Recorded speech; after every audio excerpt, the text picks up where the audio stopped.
দাদা আপনাকে শুভেচ্ছা জানাচ্ছি। প্রথম প্রশ্ন, মন্ত্রিসভায় কোন আসনটা পছন্দ? মন্ত্রিসভা আগে হোক, কবে হবে কি হবে আমি জানি না। পার্টি আমাকে টিকিট দিয়েছিল একটা এমএলএ এর জন্য, আমি এমএলএ জিতে পার্টিকে দিয়েছি। কেন্দ্রীয় বাহিনীর সামনে তাকে মারধর করেছে আর 100 আসনের বেশি লুট। 15 বছর মানুষ সুযোগ দিল মমতা ব্যানার্জিকে, কিছু না করে অভিযোগই করে গেলেন। রাস্তা থেকে আরম্ভ করে আদালত পর্যন্ত অভিযোগ আর অভিযোগ। ওনার বাড়িতেও তো ওনাকে মারপিট করে।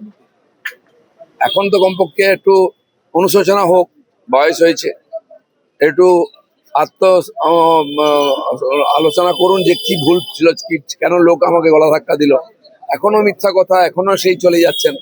বয়স হলে মানুষের বুদ্ধি হয়, সেটা হলো না ওনার, তার পরিণাম এটা। মুখ্যমন্ত্রী হিসাবে কাকে চাইছে? পার্টি যাকে ঠিক করবে।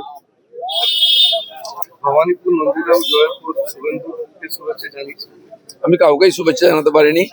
কালকে 11:30টায় আমাকে রাত্রে সার্টিফিকেট দেওয়া হয়েছে।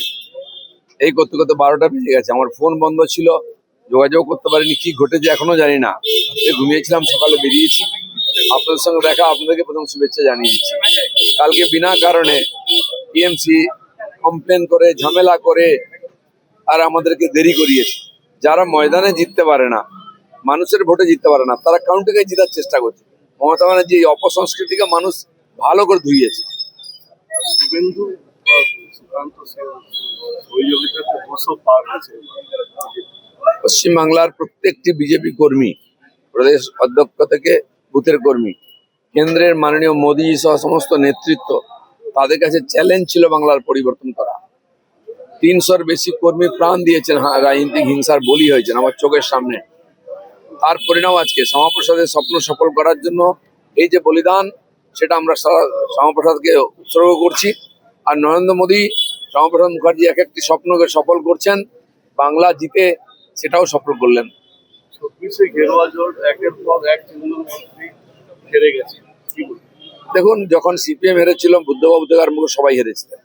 পশ্চিমবাংলার মানুষ সুযোগ দেয়, তাকে দেখে কি করছে, তারপরে নির্ণয় নেয়। 15 বছর আগেই বিদায় হওয়া ছিল, অনেক দেরি করে, অনেক ক্ষতি করেছেন। তো উনি সদ্ব্যবহার করেননি, তাই বিদায় হয়েছিলই। গেলে তো মাথার থেকেই পরিবর্তন হবে আগে। আপনার জয় কি মোদীকে গিফট দিয়েছেন? আমি গিফট দেবো জনতাকে, যারা আমাকে জিতিয়েছে। আমি কাউকে কোনো গিফট দিই না, বিশেষ গিফট নিও না। লোকে আমাকে জামা কাপড় দেয়, এই পর্যন্ত ভালোবেসে।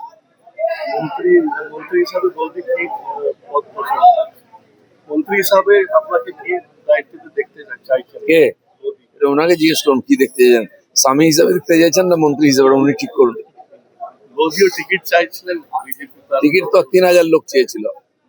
টিকিট যাদের দিয়েছে সবাই তাদের লড়াই করে জিতিয়েছে। এটা আমাদের রীতি। চলো।